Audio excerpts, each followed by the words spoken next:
Mesdames, Messieurs, bonsoir. Merci d'avoir choisi le journal de Traitignou Télévision. Voici les principaux titres de cette édition. Forte affluence au quai des Ferries. Ce matin, les usagers se sont déplacés en masse sur l'île de Moria, malgré un temps maussade. Le vendredi saint marque la mort du Christ et Pâques, sa résurrection, une célébration très importante du calendrier chrétien. Le président de la communauté du Christ, Clément Clark-Tefau, nous en parlera. Il est l'invité de ce journal. Et au Parc Vert, aujourd'hui s'est tenue la première journée de la 3e édition de la Polynesian Battle Games. 340 athlètes se sont affrontés en individuel ou en équipe. C'est dans quelques instants.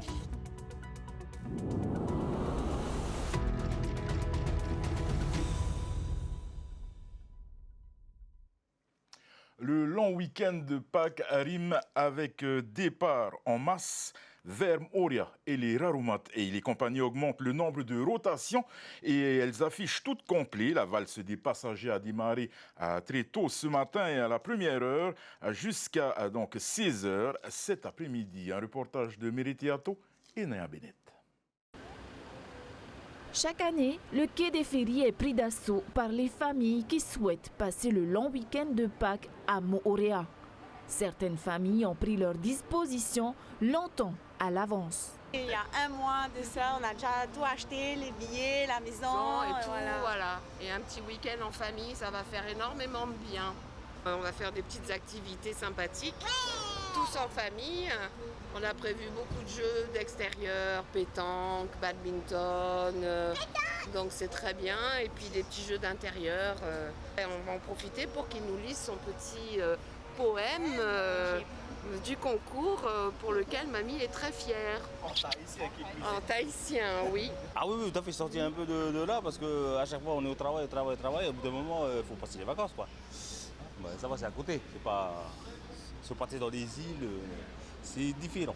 Et c'est quoi le programme pour là-bas? On va aller sur le moto, on va manger ma Tahiti. Oui, et puis profiter de la mer, de la plage. Voilà. Pour répondre à la demande grandissante, les 3 compagnies maritimes ont augmenté le nombre de rotations en y ajoutant des activités et des animations. On a mis en place, on a rajouté des rotations. Au vu de l'afflux, on a eu beaucoup de demandes, donc du coup on a rajouté pas mal de rotations sur le week-end pour satisfaire à tous nos clients. Et après on s'est organisé en interne avec plus de personnel. Pour accompagner nos clients, on a mis en place des jeux, chasse aux œufs sur le bateau de Pâques avec pas mal de lots à gagner, des excursions moto-pique-nique, etc. Voilà, on a essayé de mettre en place aussi des animations. Il y avait un DJ hier après-midi, DJ Kazer qui était sur le bateau, donc c'était top. La dernière compagnie arrivée, Apetri Express, profite également de cette forte affluence et affiche complet pour son premier départ du week-end pascal au Rarumat Ei. Et bon week-end à tout le monde, joyeuse Pâques. Chemin de croix pour les catholiques et jeûne pour les protestants pour commémorer la passion du Christ. Aujourd'hui, c'est vendredi saint, c'est sans doute la fête la plus importante du calendrier chrétien. Et quelles que soient les pratiques des uns et des autres, tous les chrétiens du monde attendent le retour du Christ. Nous en parlons avec le président de la communauté du Christ, Clément Clark-Tefau, qui est notre invité ce soir. Yorana. Alors, président Clément Clark-Tefau, Pâques est un événement important dans la vie d'un chrétien, la souffrance, la mort et surtout la résurrection du Christ. Le jeûne reste aujourd'hui une pratique pour communier avec les chrétiens du monde entier. Effectivement, le peuple Israël a été libéré de cette souffrance qu'il y avait en Égypte. Et le Christ est venu pour rappeler cette libération. Et aujourd'hui, nous vivons pleinement cette souffrance qu'il a jusqu'à la crucifixion et la résurrection de notre Seigneur Jésus-Christ.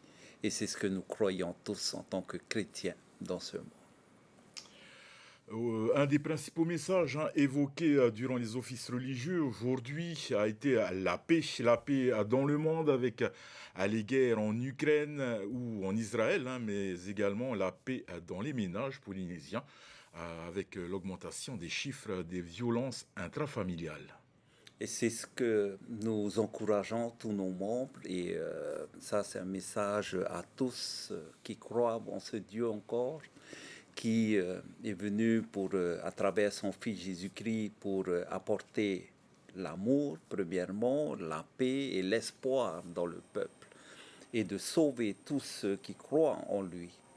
Cette vie éternelle que, à travers cette fête de Pâques, permet à chacun de prendre un temps, de réfléchir ou de méditer sur Pâques. Quel est le message de Pâques pour chacun de nous, peuple polynésien? Dans cette paix que tu parles, effectivement, c'est quelque chose de très important dans nos familles, car on est un peu dispersé à travers tous les infos que nous recevons et que chacun part dans sa croyance ou sa façon de voir les choses. L'invitation de Pâques, c'est de pouvoir vivre un moment sacré pour chacun et d'être béni à travers sa foi vers ce Dieu merveilleux que nous croyons. Pasteur, ce qu'on remarque aujourd'hui, c'est la baisse du nombre de chrétiens pratiquants. Quels sont vos moyens pour inciter les Polynésiens à revenir dans les églises? Continuer à partager la parole de Dieu, de vivre surtout cette parole et d'inviter tout le monde à Christ. L'adaptation des pratiques religieuses à la société moderne est une méthode employée par de plus en plus de confessions religieuses. La communauté du Christ a par exemple permis de célébrer les mariages homosexuels. Y a-t-il d'autres adaptations envisagées par votre Église pour inciter les Polynésiens à revenir vers Dieu? C'est un Dieu d'amour, un Dieu de paix. Et la bénédiction de Dieu n'est pas limitée sur certaines personnes seulement. L'Église, la communauté du Christ partage les sacrements. Ce n'est pas la façon de vivre de chacun. Tous sont libres. Nous avons cette liberté de vivre pleinement sa vie. Mais l'Église, c'est de partager les sacrements qui viennent de Dieu. Nous croyons en ces saints sacrements. Et tous, sans exception, peuvent accéder. Le mariage pour tous, en tant que pasteur, la prêtrise. Donc, qui sommes-nous pour juger le monde? Jésus est venu pour sauver ce monde, non pour juger ce monde.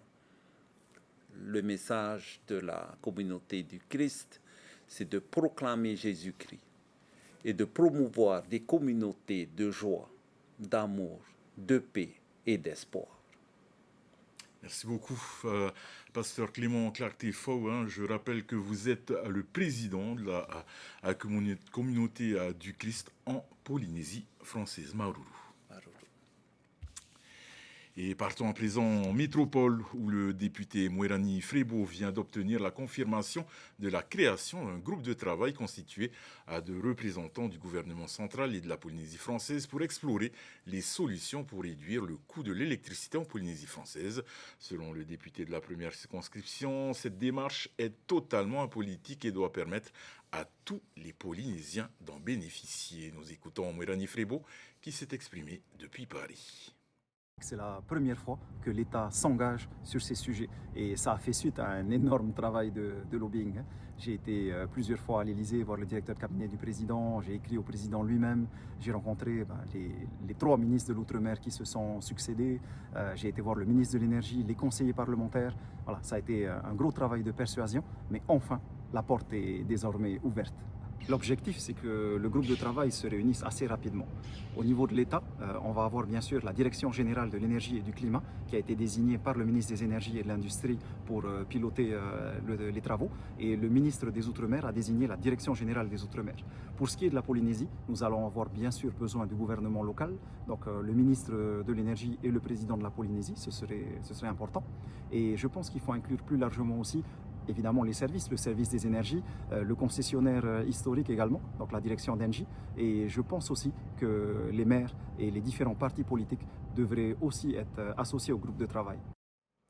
La Polynesian Battle Games a démarré en force ce matin au parc de Veit avec les trois premiers WOD, Beach Floor, Flat Floor et Main Floor. 340 athlètes se sont affrontés en individuel ou en équipe dans un événement accessible aux compétiteurs aguerris comme aux débutants entre puissance et vitesse retour.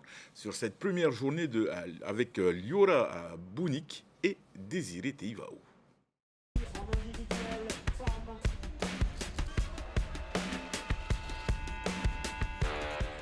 Départ pour les Polynesian Battle Games.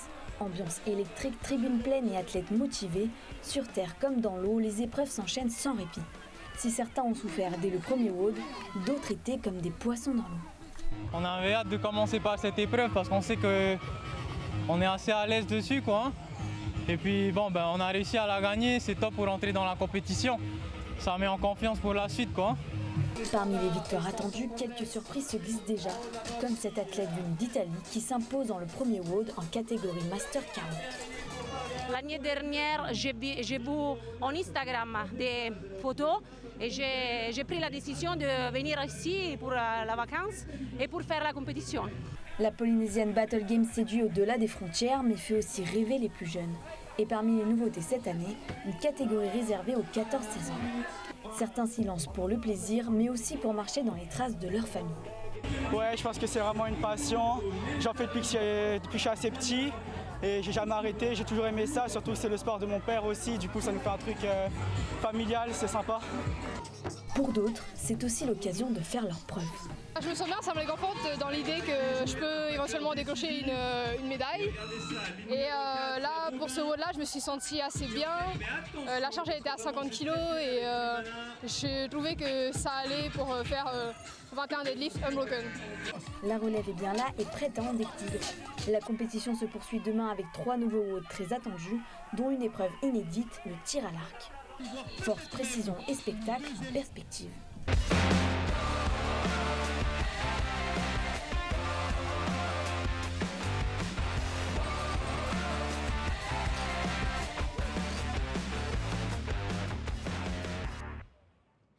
Et le comédien, humoriste et producteur Jamel Debbouze est arrivé hier soir à Tahiti. Il se produira le samedi 28 avril à Toata avec les dernières recrues du Jamel Comedy Club. C'est la 4e fois que Jamel Debbouze se produira sur Toata, ce qui fait de lui le recordman du plus grand nombre de représentations sur Toata pour un humoriste. Il a donné consigne aux membres du Jamel Comedy Club de s'inspirer durant les 8 jours à venir de la culture, des langues et de la société polynésienne pour impressionner le public de Toata. La première partie sera assurée par l'humoriste local Christopher Prena et la troupe de danse All in One. Nous écoutons Jamel Debbouze au micro de Santi Nauri. La première fois que je suis venu, c'était tellement explosif, c'était tellement incroyable que je suis revenu et à chaque fois que je monte sur scène, je ne peux pas m'empêcher de me dire je reviendrai ici pour jouer parce que je te dis, au-delà des salles de spectacle, moi ma quête c'est le public. Et des publics chaleureux comme ça, il n'y en a pas beaucoup. La prochaine fois que je reviens, ce sera seul, certainement sur scène. Ouais, c'est toujours un événement pour moi de remonter sur scène et d'écrire. Je reprends là des sensations avec le Jamel Comedy Club et cette troupe. C'était incroyable de retrouver le public et ouais, bien sûr, j'arrêterai jamais. Merci beaucoup. Maururu. Ouais, je voudrais profiter de cette occasion pour inviter le président, M. Brotherson, hein, je dis pas de bêtises, à venir voir le spectacle. Et on va faire votre bilan. Venez, Monsieur le Président, s'il vous plaît, on a des trucs à se dire. Retour à présent sur une aventure humaine qui a marqué 8 étudiants de BTS de RTA. À l'an passé, ils ont passé 2 mois en Italie dans le cadre du programme Erasmus+. Barrière de la langue, culture inconnue, le défi était de taille, mais grâce au soutien du Rotary Club de RTA, ils sont revenus grandis. Et c'est avec fierté qu'ils ont remis un symbole fort aux membres du Rotary local. Les détails dans ce reportage signé Ronnie Moufat. Ce fut un moment très attendu par les étudiants de BTS du lycée des îles sous le vent. La fierté de remettre 2 fanions au Rotary Club de Raiatea Taha'a, l'un en provenance du Rotary Club de Milan, l'autre du Rotaract destiné aux jeunes adultes, un geste symbolique à travers lequel ils ont pu exprimer leur gratitude et partager leur expérience. Grâce au soutien du Rotary Club, on est bien accueillis avec des couronnes de fleurs. Ils nous ont accueillis même avec des petits mots en tahitien. Surtout pour le début où on arrive dans un pays qu'on ne connaît pas. Car on a pu rencontrer des gens qui sont de là-bas. Du coup, ils nous ont plutôt bien aidés. Surtout, ils nous ont donné des petits conseils aussi pour Naples. On a eu la chance de visiter un peu la ville de Naples avec une des membres du Rotary Club de Naples. Et après, au fil du temps, on a visité d'autres villes telles que Pompéi, Rome, Amalfi Coast. Bien plus que de simples étoffes décoratives, ces fanions symbolisent l'entraide, la solidarité, le partage au-delà des statuts sociaux. Je suis très touchée. Premièrement de leur reconnaissance et j'avoue ressentir une émotion assez forte. C'est un symbole très fort et je ne sais pas comment expliquer. L'échange de fanions fait partie de cette solidarité générale des clubs. Ces 2 nouveaux fanions viendront s'ajouter à la cinquantaine déjà présente dans la collection du club. À ce jour, la communauté rotarienne rassemble plus de 46 000 clubs à travers le monde. Ce qui montre l'internationalité. Voilà, nous arrivons au terme de ce journal. Ne manquez pas dans quelques instants votre émission Atatoumou, suivie à The Underground. Au nom de toute l'équipe qui a préparé ce journal, merci de nous faire confiance. Excellente soirée sur TED Télévision et à demain. Retrouvez ce journal en replay sur notre site internet et notre application mobile TNTV.